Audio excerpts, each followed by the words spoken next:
বনি ইসরায়েলের মধ্যে তিনজন ব্যক্তি ছিলেন, যার একজন ছিল কুষ্ঠরোগী বা ধবল রোগী, একজন ছিল টাকমাথাওয়ালা এবং তৃতীয়জন ছিল অন্ধ। আল্লাহ তাআলা এই তিন ব্যক্তিকে পরীক্ষা করতে চাইলেন। তিনি তাদের কাছে মানুষের বেশে একজন ফেরেশতা পাঠালেন। ফেরেশতা প্রথমে কুষ্ঠরোগীর কাছে এলেন। আসসালামু আলাইকুম। ওয়ালাইকুম আসসালাম। হে কুষ্ঠরোগী, কোন জিনিস তোমার কাছে বেশি প্রিয়? আমার কাছে সবচেয়ে বেশি প্রিয় হলো সুন্দর ত্বক ও সুন্দর রং, আর এই কুষ্ঠ রোগ থেকে আরোগ্য, যে রোগের জন্য মানুষজন আমাকে ঘৃণা করে।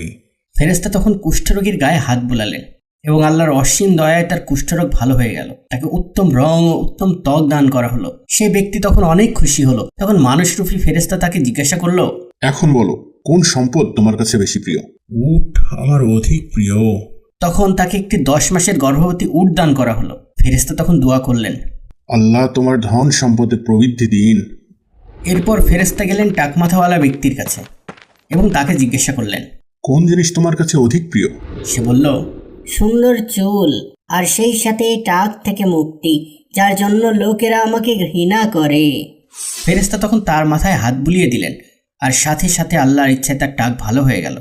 তাকে মাথা ভর্তি সুন্দর চুল দান করা হলো। এরপর ফেরেশতা তাকে জিজ্ঞাসা করলেন। এখন তোমার কাছে কোন ধন সম্পদ অধিক প্রিয়? সে বলল, গরু আমার অধিক প্রিয়। তখন ফেরেশতা তাকে একটি গর্ভবতী গাভী দিলেন এবং দোয়া করলেন। আল্লাহ তোমার ধন সম্পদে বরকত দিন। এবার ফেরেশতা গেলেন অন্ধ ব্যক্তিটির কাছে। যথারীতি তাকে জিজ্ঞাসা করলেন। তোমার কাছে কোন জিনিস খুব প্রিয়? অন্ধ লোকটি বলল, আমার দৃষ্টিশক্তি। আল্লাহ তাআলা আমাকে আমার দৃষ্টিশক্তি ফিরিয়ে দিলে আমি তা দিয়ে লোকজনকে দেখতে পাবো।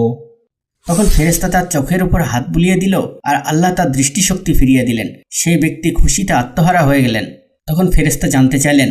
এখন বলো, তোমার কাছে কোন ধন সম্পদ অধিক প্রিয়? সে বলল, বকরি আমার কাছে অধিক প্রিয়। তখন তাকে একটি গর্ভবতী বকরি দান করা হলো। তারপর ফেরেশতা তার জন্য দোয়া করলেন। আল্লাহ তোমার সম্পদে বরকত দান করুন। এরপর ফেরেশতা চলে গেলেন। আর এদিকে কিছুদিন পরেই এই তিন ব্যক্তি অনেক উট, গাভী ও ছাগলের মালিক হয়ে গেল। সম্পদ এতই বৃদ্ধি পেল যে উটে একটি ময়দান, গরুতে একটি ময়দান এবং ছাগলেও একটি ময়দান ভরে গেল। কিন্তু তাদের আসল পরীক্ষা তো তখনও বাকি। কিছুকাল পরেই ওই ফেরেশতা আবারও মানুষের রূপ ধরে একটু ছদ্মবেশে এলেন এবং সরাসরি ওই কুষ্ঠরোগীর কাছে গিয়ে বললেন। আমি একজন মিসকিন লোক। সফরে আমার সব সম্পদ শেষ হয়ে গেছে, তাই আজ আর আমার গন্তব্যে পৌঁছা সম্ভব হচ্ছে না। আল্লাহর রহমতে আমি তোমার কাছে সে আল্লাহর কসম দিয়ে একটি উট চাইছি, যিনি তোমার গায়ের রং, চামড়া সুন্দর করে দিয়েছেন। তুমি আমাকে একটি